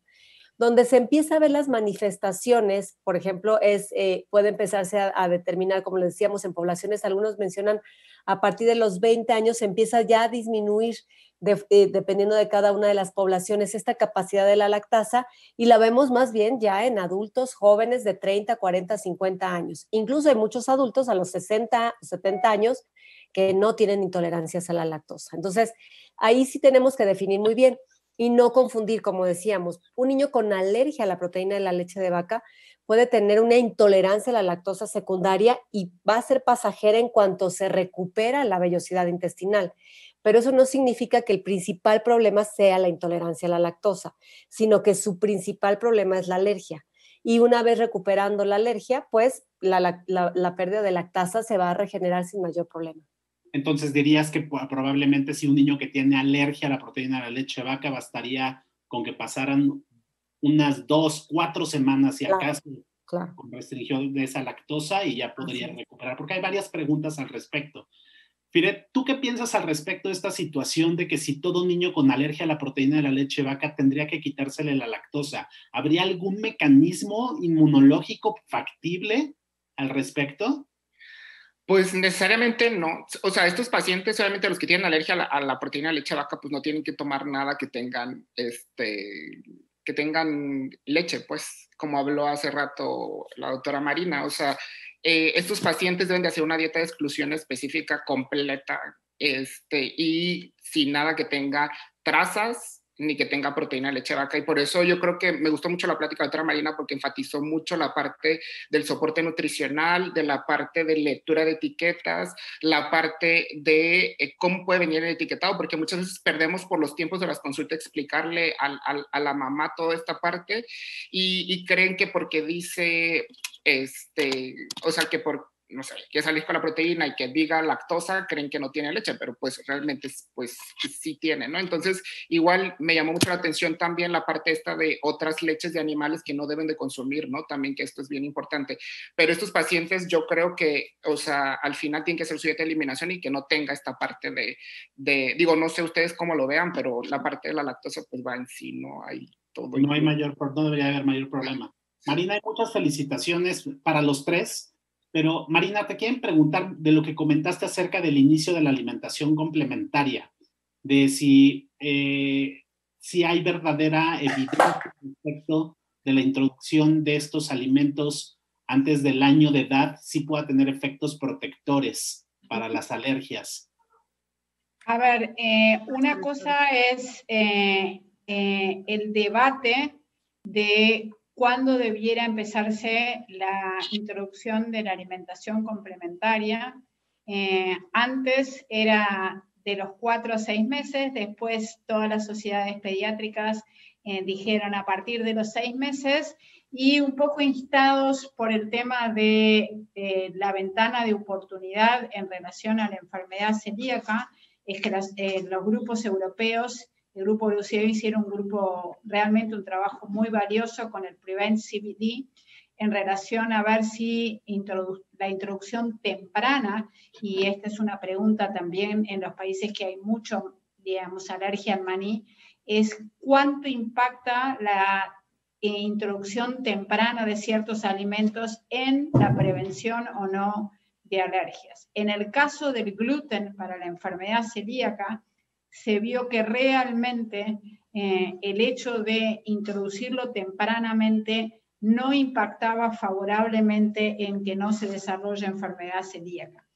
De todas maneras, tomando esto como ejemplo, y entonces permitían de alguna manera la introducción entre el 4º al 6º mes, de todas maneras sigue recomendando no dar cantidades muy altas de gluten en el segundo semestre de la vida. Yo creo que la introducción de la alimentación complementaria, y por eso hice un llamado a la solidaridad, es que debiéramos debatir esto en nuestra región por varias razones, porque tenemos hábitos culturales y regionales y disponibilidad de ciertos alimentos, frutas y verduras, y me parece que sí tenemos mucho trabajo junto con la microbiota de estimular en la introducción de frutas, verduras, mucho más tempranamente. Y por otro lado también hay un tema de cuál es el uso de los conservantes y todo lo demás, es decir, qué es lo que le estamos dando de comer en el segundo semestre de la vida. Me parece que es un tema fascinante y al que los latinoamericanos debiéramos dedicarle esfuerzo en relación al aumento de las alergias alimentarias. ¿Cuánto tiene que ver nuestros hábitos alimentarios? Además de...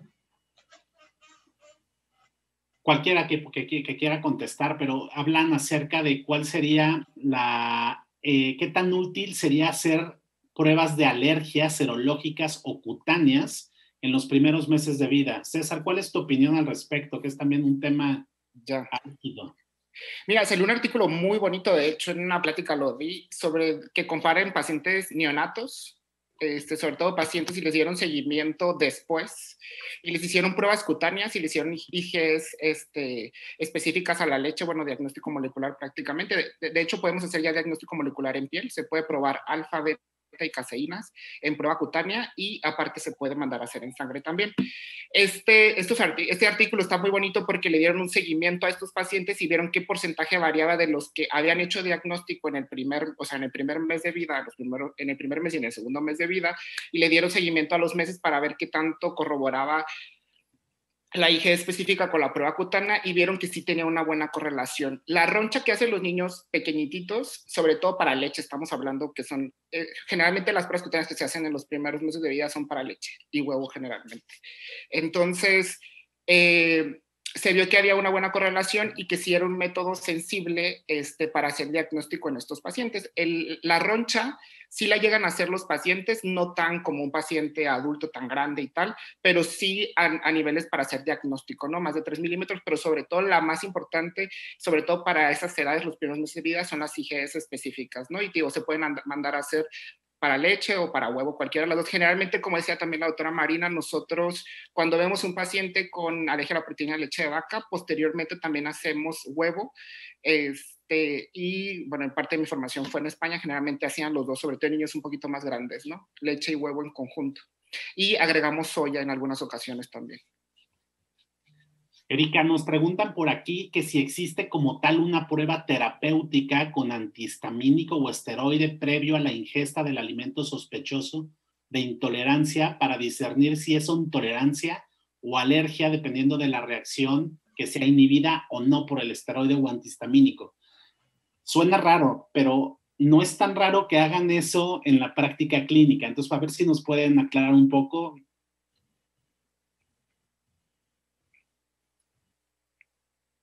Yo creo que volvemos al punto donde se menciona que si nosotros estamos sospechando una intolerancia, no tendríamos por qué plantear una prueba de tipo alergénico. Es decir, si yo creo que mi paciente, y yo creo que con la clínica y la historia familiar, la historia general de este paciente nos puede ayudar muchísimo más que hacer este tipo de pruebas.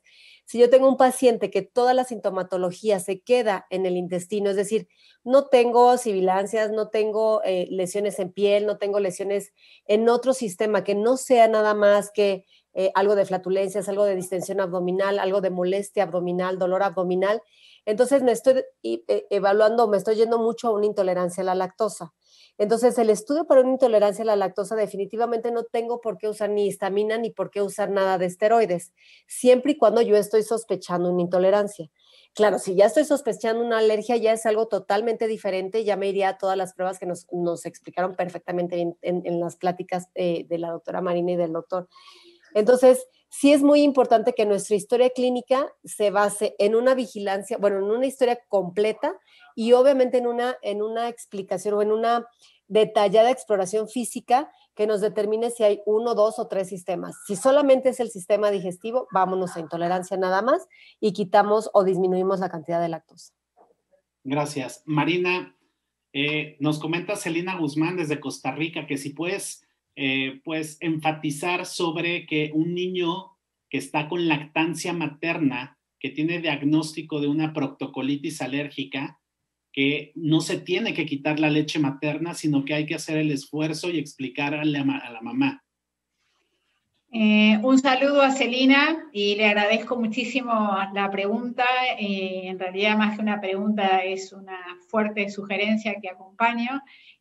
Nosotros tenemos de todas maneras que apoyar la lactancia materna y, como digo, no hacerle exclusiones dietarias a una mamá sin fundamento. Tenemos que, si pensamos que la proctocolitis es por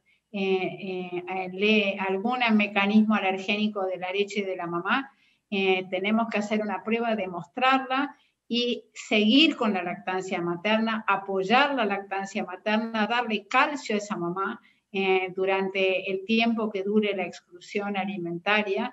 Y yo estoy viendo con mucha preocupación, estoy hablando en mi país, no digo de que en México sea así, pero muchas veces realmente el bebito sigue sangrando y entonces le sacan la leche, el huevo, los frutos secos. Yo tuve una mamá que bajó 18 kilos de peso porque un pediatra le sacó los 8 alergenos y el bebito seguía sangrando porque esta no era la causa, no era una alergia a la proteína a través de la leche humana. Y quiero hacer hincapié que se llama alergia a través de la leche humana, no es alergia a la leche. Y me parece que ese es un concepto central. Es muy dramático que a una mamá le digamos que su hijito es alérgico a su leche, es como que fuera que la rechaza. O sea que nunca digamos que es alérgico a la leche de una mamá. Es una alergia que viene a través de la lactancia materna, que nosotros consideramos que puede ser por los lácteos, porque son los más alergénicos conocidos. Pero me parece que en lo que nosotros, la manera que hablamos, estamos dando mensajes. Y gracias, Celina, porque desde luego no le demos una fórmula porque tenga un poquito de sangrado. Apoyemos a la mamá con la lactancia materna y si tiene que hacer una dieta de exclusión, apoyémosla en eso. Muchísimas gracias. Pues con eso vamos a terminar. Como saben, el tiempo es nuestro peor enemigo. Voy a pedirle, por favor, a la doctora María Eugenia Icaza, la presidenta de la Asociación Mexicana de Gastroenterología, que nos despida. Muchísimas gracias, Rodrigo, por este excelente simposio. Muchas gracias, doctora Montijo, doctora Orsi, doctor Pozo. Pues la verdad es que, como yo les digo, los pediatras son muy abocados. Todavía tenemos a muchísima gente en las preguntas y respuestas y desgraciadamente el tiempo se nos termina. Fueron más de 65. Muchas gracias por su participación. Más adelante pondremos en la liga en el canal de YouTube para que quien no pudo ver todo lo pueda ver o lo puedan repasar. Yo tendría que oírlo 5 veces para entender, pero poco a poco. Muchísimas gracias a todos por este excelente simposio. Muchas gracias.